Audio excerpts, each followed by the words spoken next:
Welcome to episode 6 of our leadership series, where we feature Paul Byrne, who is the CEO and president of Currency Fair. Paul shares his fascinating stories of his playbook and how he's traveled the world building some very successful software businesses. Just from your years of experience growing and building, scaling business and scaling technology businesses, Paul, what have you really learned from scaling successful technology businesses? I think my first big lesson is that ultimately businesses are about people, whether it's your customers or whether it's your employees. And obviously, not enough time, I think, has been spent on understanding how you scale through hiring the right people. So we built a playbook over time. By the way, we built the historical businesses. And first thing I learned is you hire people smarter than you are with that expertise you don't have, and you give them a very clear articulated vision and mission. So then they have a context and guide rails to work in. And you put process and structure the way you normally do in any business around people. And that's how you make progress. And you accept failure along the way. Not everything goes according to plan. But it's how you deal with failure as well as part of your playbook that really sets you apart. How you behave as a leader when things aren't going your way, I think defines you as a leader ultimately with your employees and to a large extent with your customers. The very essence of customer service is people call you when there's a problem. If things are going really well, you generally don't get customer service calls. So it's really how you go about dealing with setbacks, failures, and how you celebrate the good times, right? Because you have to celebrate wins as well. Ultimately, if you don't celebrate wins, you don't give people recognition. You don't give them a reward. You don't tap them on the back and say, job well done as a team or as an individual. So it's really about how you engage with people. It's a big learning I think most people struggle with as they grow a company and scale. And we were fortunate enough to be able to hire very good people because we had a strong view and a strong vision for each of the businesses we were involved in with a very clear articulation of where we were going and what we were trying to achieve and how we were going to achieve it as well. And that was worked out really well for us, as a company. I think that's a lesson every leader, not just in technology, could learn, that ultimately it is about your people. And your people engaging with your customers. That's what makes you successful. You mentioned last time that in relation to going from the 500,000 to, getting that early part is not the hardest part. It's actually going from the 1 to 3 million AR. Tell me a little bit more about that, please. Yeah, I know. Just following on the topic of people, right? And normally when you start a company, you, the founder, are involved, very intimately involved. It's your idea, it's your plan, it's your strategy. The people around you tend to be very close to you because you're a small team. You're working long hours. You're really trying to get things off the ground. So getting your first 500,000 of revenue is not that difficult because you always find a beta customer, someone who will believe in you, they'll give you a shot, and you can grow and scale from there. But once you start to need to put structures in place, you get to 500,000 or 1 million in revenue and you want to go to 3 million, it gets quite more complicated. You're bringing in people who didn't found the company with you. You get issues around their role vis-a-vis your kind of co-founders or your early employees' role. You get issues around, ask Mary, she's been here forever. She knows how that's all done. Well, Mary can't scale. She's only one person. So you really start to get into structural issues on processes, and that becomes challenging. And because you're hiring, you're putting in structures, you may be expanding geographically, and you're trying to get sales at the same time and probably get funding as well. So you have a lot more moving parts when you move from an early stage startup to really, to a scaling type business. And that's quite complicated. But having said that, once you get to that 3 million revenue layer, it does get a little bit easier because by that point, you do probably have pretty good structures in place. You probably have hired a couple of times because you probably hired the wrong people along the way. Everybody does. No hiring is perfect. And you probably have got a good stable base of people you can rely on, who have your vision down pat, have your mission, and basically embedded in their brain, and they're able to get on with it, and you can release a little bit of control.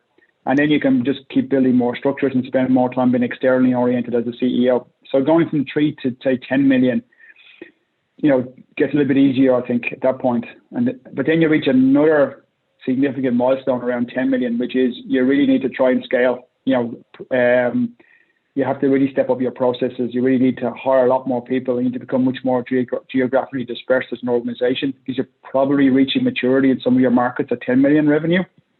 And that gets complicated. you're you're hiring a CRO, or you're hiring, a more senior engineering leader or a head of product. You're hiring people in there who are functional leads, who are professional managers, as opposed to founder managers. And, you have a transition which comes, you probably have more funding as well. So you have different shareholder expectations, board expectations. So it is a bit of a step change, from 10 million and up.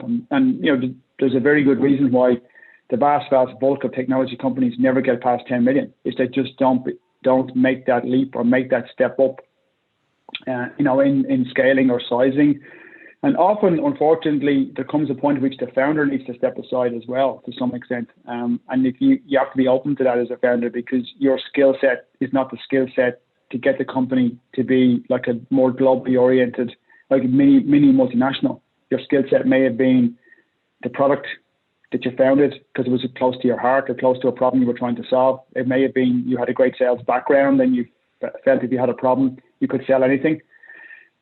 Or maybe that you're a finance person and good at structuring and you're able to get things off the ground in such a way to let you scale your own business to start with.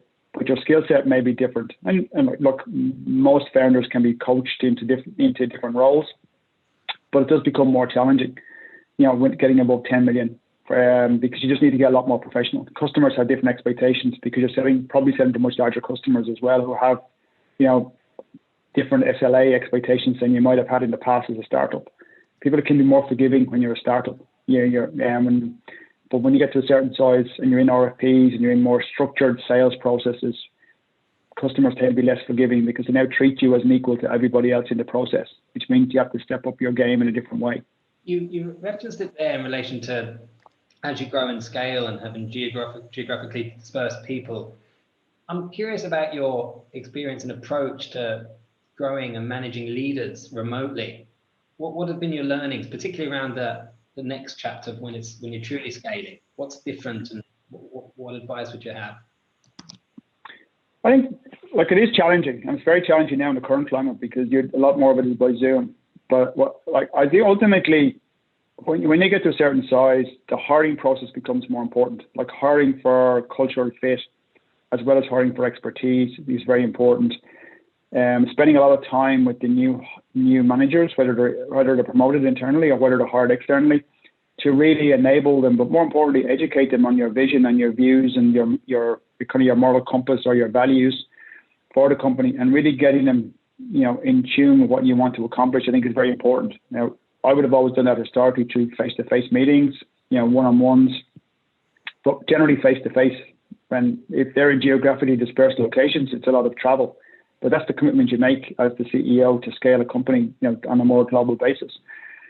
And that's really where we started out. It really was like buddying up with all of the new hires, to make sure that they kind of locked into what we were trying to accomplish, not that we were going to change the company to what their previous experience was, which is another failing people have. You hire in a CRO, for example, and he was a CRO with a bigger company, or she was a CRO with a bigger company. The natural tendency is, well, that other company was very successful with this person, so let's change the way we do things to match what the other company used to do. Right? That's not success. Right? Success is doing what's right for your company, not what somebody else did somewhere else. So there's a kind of a meeting in the middle somewhere between external resources, like external skills you bring in, and what is right for your organization. So a lot of that was done through face-to-face times and workshops, and even social events and social occasions where you can go and have a drink or a dinner with people and go, look, and just chat about how the company started, what you're trying to accomplish, how they can take it to another level, how people, and ultimately you need to let go. Like at a certain point, we had to let go the reins to other managers to kind of drive it forward, because you can't be in every location at the same time. But a lot of it is spending time with people. Right, and that is challenging. It's more challenging in Zoom because over Zoom you don't have that personal bonding. You have social media bonding basically. And it is different. It is harder. It's definitely harder, and it becomes more structured. People spend a lot more time being structured about their communication. Yeah, because it needs to be. Because if it's informal over a computer screen, people can misinterpret what's said. Relationships aren't as strong. Everything becomes more process driven, and it gets quite challenging. Like in the current business that we're scaling, we have people as far away as from Australia. We'll have people in the US and Canada probably sometime later this year. So we really are very geographically spread. So a lot of the communication has to be asynchronous. So it does need to be very structured. It does need to be very clear, and it needs to be very simple, because if it's not simple, it's not clear. So, educating people on how to communicate becomes probably more important in the current kind of working world than it would have been 18 months ago, 2 years ago, when you could have had a lot more workshops, a lot more meetings, a lot more interaction one-to-one with people. People were able to understand the nuances of communication because they knew who you were, they knew your tone of voice, they knew your way of working. That obviously is all different now, right? Because they don't know you because they've probably never met you, a lot of them. So it is different. Communication changes. The way people communicate changes. The way they interact changes. And no matter how many Zoom calls you have, it's not the same as meeting somebody in person. So it is a challenge in the current climate, much more than it would have been historically. But historically, we would have been very focused on building personal relationships, because we always come back to the same core tenet here: is your company is about your people and how your people engage with your customers, and they're the two key core elements of success. And our playbook was always designed that way, designed around the people and designed around the customer. Right, primarily around the customer, because if you're not solving a customer problem, you don't really have a value proposition to go to market with, right? But that's your starting tenet. But it's how you solve it, which is through your own staff, your own people, and then how you engage with the market, again back to your own people, is ultimately how you build and scale the company. Well, I want to talk about Ireland for a moment, and Irishness and your experience. You've traveled internationally, worked internationally, you've been all over the world. What is it, do you feel, that makes Irish software leaders, or Irish leaders in general, travel so well internationally? I think a couple of things I think to our advantage. The fact that English is our primary language, I think, is a big advantage, because it's widely accepted English is the main business language on a global basis. So that makes it easier for us to communicate, definitely. I think the fact that people have a certain view of Ireland as a happy-go-lucky country. Everybody's been to an Irish bar at some point, somewhere. The perception of Irish people is they're friendly, outgoing, non-threatening, collaborative people, right? So that makes it easier to have conversations with people, because people don't think you have an agenda when you start. You may have one, but they don't think you have one. And so consequently, people find Irish people easier to get along with. And it's probably just a psychological thing because of their perception of Ireland as a country. I think also we're quite collaborative as people. Like, we're storytellers. Like, our whole culture historically is very much around storytelling and Shanachie. So it is, and therefore we're able, I think, culturally to articulate, ideas into stories, visions into stories, experiences into stories. And people like that. Ultimately, people like stories.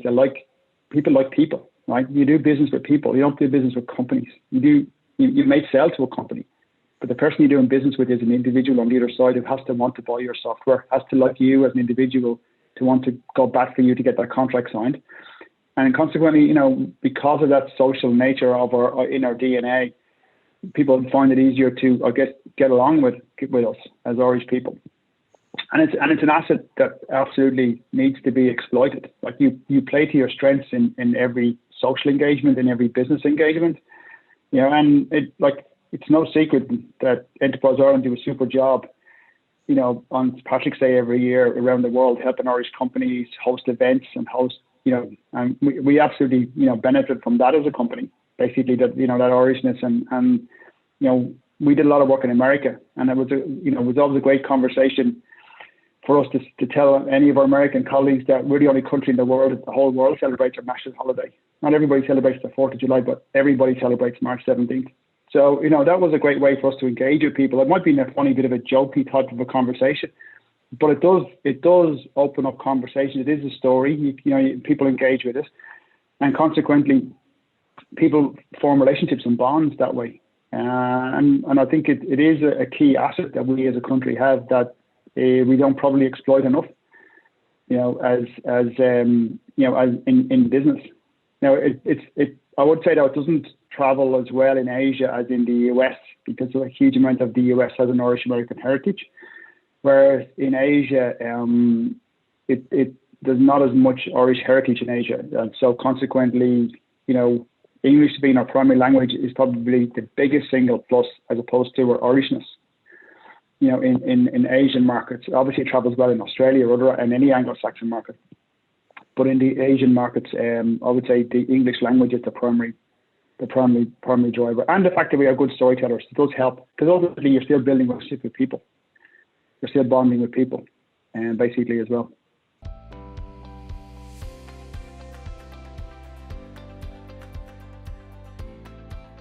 The playbook we developed was based on experience. So we had 4 startups basically. So as each one got bigger, we were able to add more to the original playbook, and each one must be more successful than the previous one, primarily because we made less mistakes the next time around than we made the previous time, because we learned, right, which is ultimately the essence of building a company. You learn from mistakes and hope you don't make the same mistake twice. So what we started to do, we started to write things down, right? Early on, when things weren't, we made a mistake. We thought, hang on, why did we do that now? Let's figure that one out and think about it. So we started writing things down. So we built essentially a playbook, which is a set of written procedures, policies, ideas, loosely collated into a book. But ultimately, the book became more of a structure, and the structure was: how do we articulate the vision? How do we articulate the mission?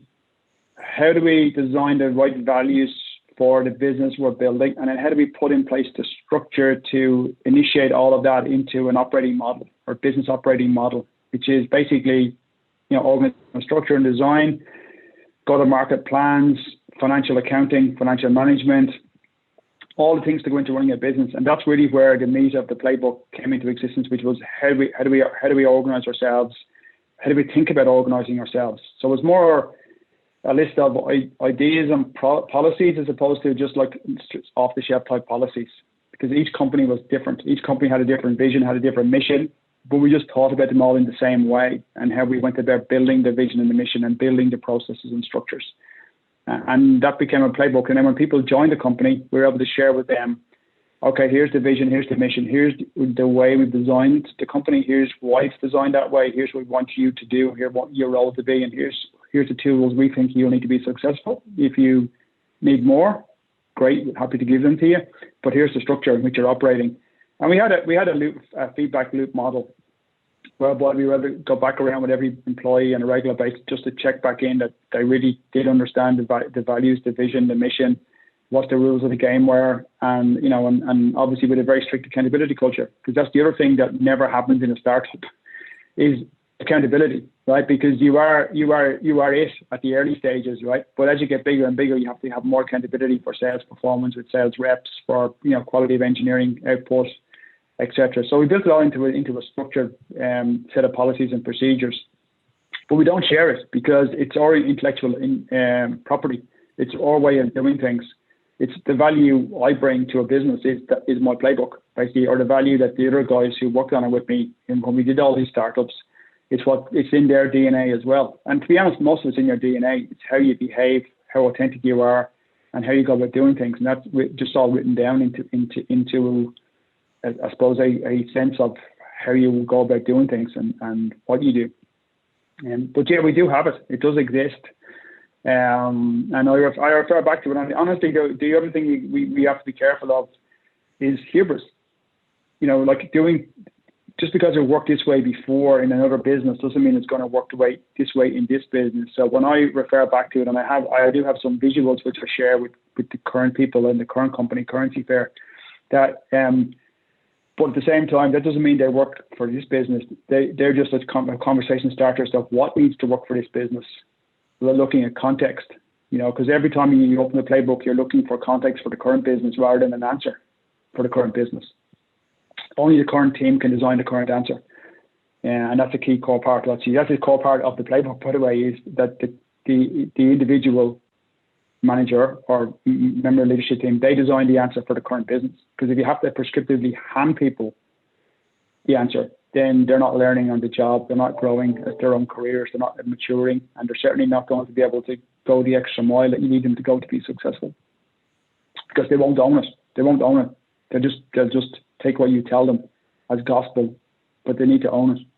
Like, people need to own the role they're in. 100%. Yeah, like, I mean, I'll just give you an example. Like, we built the whole structure and process around sales performance, right? Now, when we started off, we had 2 or 3 sales guys, right? So it was just the 3 of us and a couple of sales guys. And so accountability was pretty easy. Talk to the 3 sales guys. If they're doing a good job, great, keep it going. Not doing a good job, touch them or replace them. When we got to be a certain size, we brought in a CRO, and we spent a lot of time actually hiring him first and meeting with him.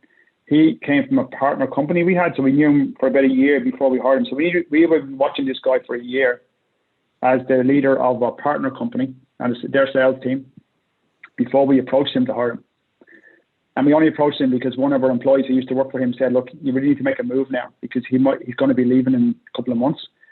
So we made the move, and then he brought in his playbook for sales, right? It was now in the early days, it was completely different to the way we've been doing it, but that was his playbook, his way of managing the team, and we met in the middle, right? So the team got refined to be suitable for our company at that point in time, and it worked.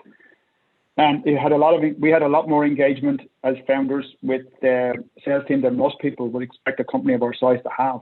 But we were still very tied to our customer success. So I, as the founder, really wanted to be close to the customer success and the scaling and growing of the business. So we ended up meeting in the middle.